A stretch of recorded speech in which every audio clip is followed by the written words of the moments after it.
एके news बन गया है अब जनता की आवाज।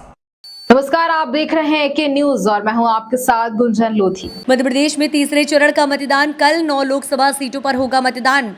मुरैना, विदिशा, राजगढ़, बैतूल, गुना, ग्वालियर, भिंड, सागर, विदिशा लोकसभा के लिए होगा मतदान। गर्मी के चलते मतदान केंद्र पर बढ़िया व्यवस्था की गई है। मिनी आईसीयू की तरह व्यवस्था की गई है। सबसे ज्यादा प्रत्याशी भोपाल में है, सबसे कम प्रत्याशी भिंड में है। 1,77,52,583 कुल मतदाता हैं। 92,68,687 पुरुष मतदाता हैं। 84,83,105 महिला मतदाता। 491 थर्ड जेंडर मतदाता। 88,106 85 साल के ऊपर के मतदाता। 18,400 साल से ऊपर के मतदाता। 52,51,079 18 से 21 साल के मतदाता। 20,04,056 कुल मतदाता केंद्र। 20,043 से पिंक बूथ। 75 दिव्यांगों द्वारा संचालित सभी मतदान केंद्र और छाया, पानी, व्हील चेयर, कुर्सी की व्यवस्था की गई है। 9 लोकसभा सीट में 5,744 अति संवेदनशील मतदान केंद्र 800 हैं। पूरे प्रदेश में नाकों पर लगातार चेकिंग की जा रही है। 1433 एफआईआर दर्ज हुई हैं। एनएसए के अंतर्गत 36 मामले में कार्यवाही हुई है। पिछली बार 2019 में इन सीटों पर जिन कल वोटिंग मुरैना में 61% वोटिंग हुई थी, सागर में 65.47%, भोपाल में 68% राजगढ़ 74.31% मतदान हुआ था। चुनाव की आचार संहिता लगने के बाद 280 करोड़ की सामग्री अब तक जब्त की गई, जिसमें नकदी के साथ साथ शराब, सोना, चांदी और मादक पदार्थ भी जब्त किए गए।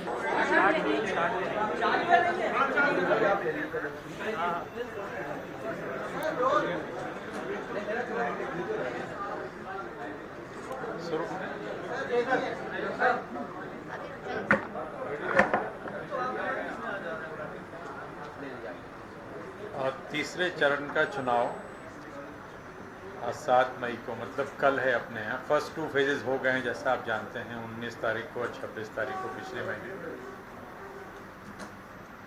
कल 9 संसदीय क्षेत्रों के लिए मतदान होगा। मुरैना, भिंड, ग्वालियर, गुना, सागर, विदिशा, भोपाल, राजगढ़ और बैतूल। आप जानते हैं कि बैतूल पहले सेकेंड फेज में था, अब वो एक्सटेंड हुआ था, अब वो थर्ड फेज में है। यदि हम जिले देखें तो ये जो 9 संसदीय क्षेत्र हैं, इसमें 19 जिले शामिल हैं जहां ये चुनाव होगा। आज मतदान दल सभी जगहों से रवाना हो रहे हैं। काफ़ी जगहों पे ये काम, जैसा भी हरदा बात हुई, हरदा से 100% पार्टियां जा चुकी। भोपाल में करीब 95% पार्टियां रवाना हो चुकी। तो धीरे धीरे सभी जगह यही स्थिति है कि अधिकांश पोलिंग पार्टीज अपने अपने गंतव्य की ओर जा चुकी हैं। जो कुछ बची हैं वो जा रही हैं। डिस्पैच सेंटर पे काफ़ी अच्छी व्यवस्था गर्मी के कारण हम लोगों ने सुनिश्चित की है, कलेक्टर्स ने, और हम लोगों ने ट्वीट के माध्यम से आपको बताया भी है कि किस प्रकार से अधिकांश जगहों पे जहाँ पे वितरण केंद्र है वहाँ पे एक तरह से मिनी आईसीयू जैसी व्यवस्था करके, चाहे दतिया, ग्वालियर, सागर, कई जगह, गुना, कई जगहों पे इस तरह की व्यवस्थाएं की गई हैं। मतलब चिकित्सक की व्यवस्था, और यदि किसी प्रकार की कोई दिक्कत हो तो तत्काल मेडिकल उपचार और मेडिकल सहायता मिल सके, उसकी अच्छी व्यवस्था की गई है। जो कैंडिडेट्स हैं थर्ड फेज में जो चुनाव लड़ रहे हैं, उनकी संख्या 127 है। यदि हम पूरे 9 संसदीय क्षेत्र का टोटल करते हैं तो ये 127 है, जिसमें 118 पुरुष हैं और 9 महिलाएं। जिसमें सबसे ज़्यादा कैंडिडेट्स भोपाल में हैं इस चरण में 22, और सबसे कम भिंड में है 7।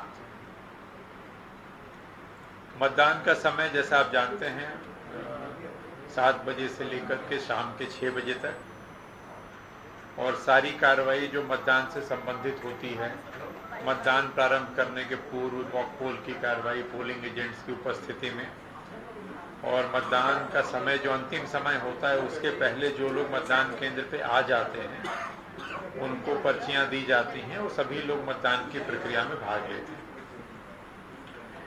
मतदाताओं की कुल संख्या जो लोग ये थर्ड फेज में जो हमारे 9 संसदीय क्षेत्र हैं, इनमें जो टोटल वोटर्स हैं जो मताधिकार का उपयोग करेंगे अपने अधिकार का, उनकी संख्या है 1,77,52,583।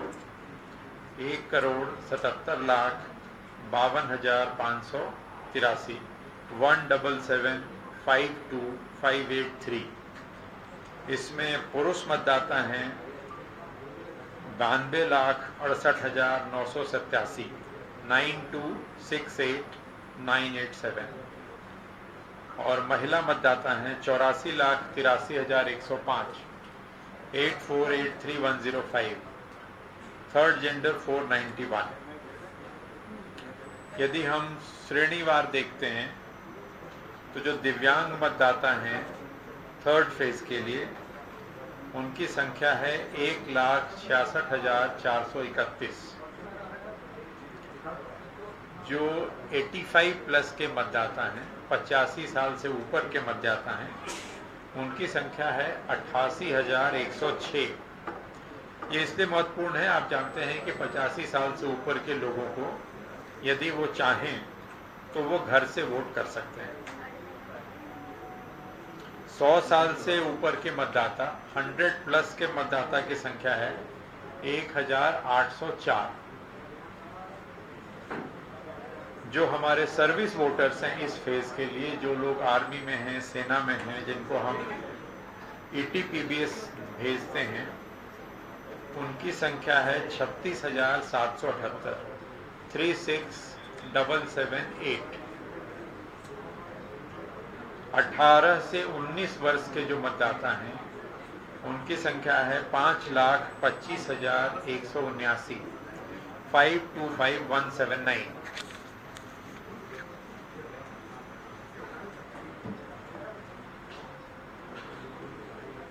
जो टोटल मतदान केंद्र हैं थर्ड फेज के। फिलहाल इस खबर में इतना ही। बन रही AK न्यूज पर। नमस्कार।